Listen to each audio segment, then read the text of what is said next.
Hello বন্ধুরা, তোমরা সবাই কেমন আছো? আজকে আমি করছি চিলি চিকেন। চিকেনের সলিড পিসগুলো আমি এরম করে কেটে নিয়েছি, ভালো করে পরিষ্কার করে ধুয়ে নিয়েছি। এবার আমি পরিমাণ মতো লবণ দিয়ে দিলাম, গোলমরিচ গুঁড়ো, সয়া সস, সামান্য একটু সয়া সস দিলাম, কালারের জন্য একটুখানি কাশ্মীরি লঙ্কা গুঁড়ো দিয়েছি, আর সামান্য একটু ভিনিগার দিয়ে দিয়েছি, আদা বাটা অল্প একটু, আর একটু সামান্য সাদা তেল, তারপর 2 চামচ 2 টেবিল স্পুন কর্নফ্লাওয়ার দিয়েছি, দিয়ে ভালো করে মাখিয়ে নিয়েছি।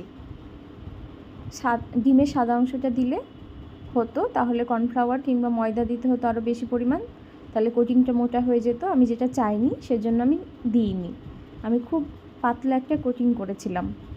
তারপর ফ্রাইং প্যানে তেল গরম করে নিয়ে হালকা আঁচে চিকেনগুলো দিয়ে একে একে বেশ অনেকক্ষণ ধরে উল্টে পাল্টে ভেজে নিয়েছিলাম।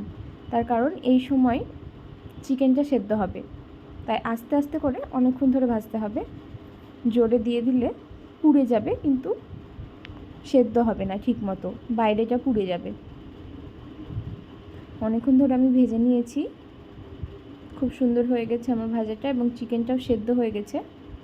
এবার আমি একে একে তুলে নেব। পাশে গ্যাসে কড়াই বসিয়ে আমি তেল গরম করে নিয়েছি গ্রেভিটা রেডি করার জন্য। এবার দিয়ে দিব ক্যাপসিকাম কুচিগুলো, আর কিছুক্ষণ নাড়াচাড়া করে নিয়ে পেঁয়াজ কুচিগুলো দিয়ে দেব। তারপর আরও কিছুক্ষণ তেলের সঙ্গে একটু ভেজে নেব। কিছুক্ষণ হয়ে যাওয়ার পরে সামান্য একটু কাঁচা লঙ্কা কুচি আর একটু সামান্য আদা কুচি দিয়েছি। তারপর দিলাম টমেটো সস আর সয়া সস। এবার কর্নফ্লাওয়ার জলে গুলে নিয়েছি, সেই জলটা দিয়ে আস্তে আস্তে গ্রেভিটা আমি তৈরি করছি। সামান্য একটু লবণ দিয়ে দিয়েছি, আর সামান্য একটু গোলমরিচ গুঁড়ো।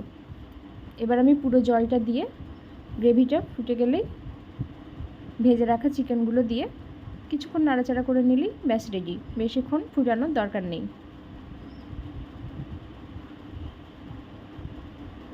সামান্য একটু লবণ দিয়ে দিলাম চেক করে, কম হয়েছিল তাই।